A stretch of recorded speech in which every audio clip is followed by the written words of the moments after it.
For those with a serious or terminal illness or disability, Canadian courts, lawmakers, and culture say there are only two options: a slow, painful death or a quick, easy assisted suicide. But there is a third option. Join us as we investigate the palliative care alternative and why Canadians should be choosing it.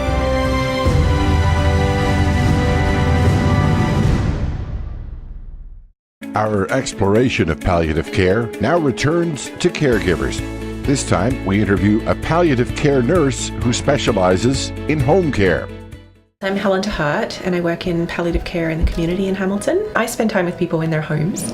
I start my day here at home. I call all of my patients and go and visit with them, usually 8 to 10 people in a day, and spend an hour with them, go through where they're at on that given day. Some people I see every day because they're maybe in the latter stages of their disease process or they have a lot of symptom burden going on at the time. And other people I might see once a week or once every couple of weeks, and we just touch base and see how things are going. I'll usually just go through a whole systems approach of what is going on with their symptoms, whether their pain is managed, their breathlessness or nausea, all the other areas of their life. Also other areas that might not be attached to the disease itself, so practical areas in their life. Are they still coping at home? Is their caregiver, their wife, able to help them with a shower? Who's doing the groceries? Are they able to get out to get their groceries? Is their husband able to get out for coffee with a friend just to wind down? Spiritually, are they okay? Psychologically, are they dealing with their last visit with the doctor and they got bad news, and how are they coping with that? Palliative care has meticulous attention to detail. It's not necessarily fixing someone's illness. It's not taking the cancer away. It's realizing that the cancer is giving someone an extraordinary amount of pain, and it's focusing on every little detail of that pain and what that pain looks like when it comes, when it goes, what makes it worse, what makes it better, and teasing all of that out so that we can take away as much of that pain as possible so that someone can live the rest of their life as well as they can. Anyone with cancer these days, with breast cancer, often can live for 10 to 20 years. But if they're not living that life well, if they're struggling with pain from scarring from the radiation or fatigue from their chemotherapy, and we're not dealing with those symptoms, then there's no point to fixing that cancer if they're just left with that burden afterwards. And so I think on a public policy level or a government level, we need to be investing in that and making that a priority. We asked Helen if hospitals couldn't just do all that work now. A hospital setting is not really conducive to holistic care. Hospitals are really for emergency care, for surgery, for trauma, not for a part of life, and dying is a part of life. The focus of hospitals is to make people better. Traditionally, that's kind of what's happened there, and dying doesn't really fit in with that fast-paced activity. So that can be really challenging for the person that's dying. It's very busy, it's very noisy and loud, lots of lights. It's not conducive to legacy work or time spent with family, just processing what's happening in their life. Helen expressed concerns about the shift toward assisted suicide in medicine. We asked her how the new legislation on assisted suicide affects palliative care. It makes it very difficult for me to explore the feelings and the fears that people have. In the past, if someone told me, life it's so hard for me, I wish this was over, then I would have a conversation about that, and I would say, what is it that's making it hard? What can we do better? Why are you struggling?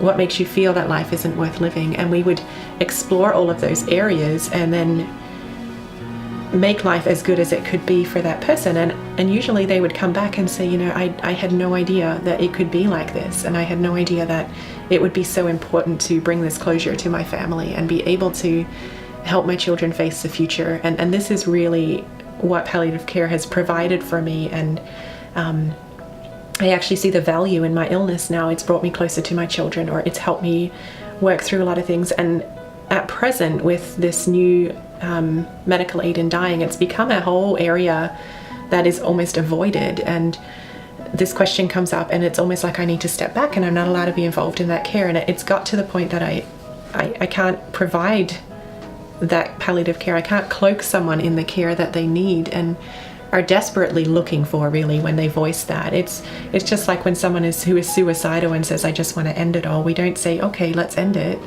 We say, what is making you suicidal, and how can we help? And that's what we do in the mental health field, but I'm not allowed to do that, or it feels like I'm limited in doing that now in the palliative care field because of this law that's come in.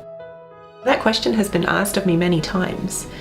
That doesn't necessarily mean that person really wanted to end it all. It is a cry for help. Just like we talk about someone who tries to commit suicide, that is a cry for help. Like I just can't handle it on my own anymore.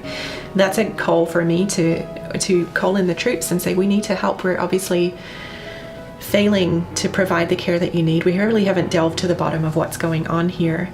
I remember listening to Dr. Balfour Mount, who is the father of palliative care in Canada. He was speaking at our conference in Montreal, and he said, I guess the dying with dignity people were saying, now we can finally help people die with dignity. And he said, what have we been doing for the last 40 years? We've been helping people die with dignity. We've been also helping them live with dignity. And it's just so poignant, and it's so true. This is what we've been doing. We've been giving people medical assistance as they're dying. We haven't been killing them. But this is what they seem to think is now, dying with dignity. No matter what that person looks like or what that person is going through, they are still in God's image. Whether they are someone who is struggling with dementia, whether they're someone who's in the prime of their life and facing cancer, or whether that is a little one who's born with a genetic illness that is just not compatible with life. They are still made in God's image, and they still have value. And so I treat everyone with that value. It's not what they have to offer, it's the fact that they were made in God's image, so they have value that can't be taken away, even though they're damaged by the sinful world. I think we have avoided death for too long. We somehow have taken on the same romanticized idea that Hollywood has given us, that life is forever, that life is wonderful, that the best bits in life are all the beautiful Hollywood moments. And it's not. That is not what God has given us here on earth. And I think we have this beautiful opportunity to delve into that together, and learn part of this wisdom that we should have around death and dying, and recognizing that it is our entrance into glory. Like we see this beautiful words in an obituary sometimes that someone was promoted to glory, and that is what death and dying is, and it's what it should still be for us. And we shouldn't fear death in that sense, even though it is still the final enemy. And we have a beautiful opportunity then to take away those taboos around death and dying, and recognize that as Christians we have a peace going into it, and we need to grasp hold of that spiritually, but also practically, like that this is something we can do it together as a community. We can support each other through it. Palliative care means to me that I can make someone's life as good as it can be. Life might be very difficult for that person. They may have received a terrible diagnosis, but with the skills that I have, I am able to make it a little better for them, ease them. The word to palliate means to cloak someone, and if you think about putting a cloak on someone or covering someone with a blanket, that is to provide comfort, to make the road a little easier and warmer, and that is what palliative care does. That is what I hope to do for my patients, and just help them through a difficult time in their lives.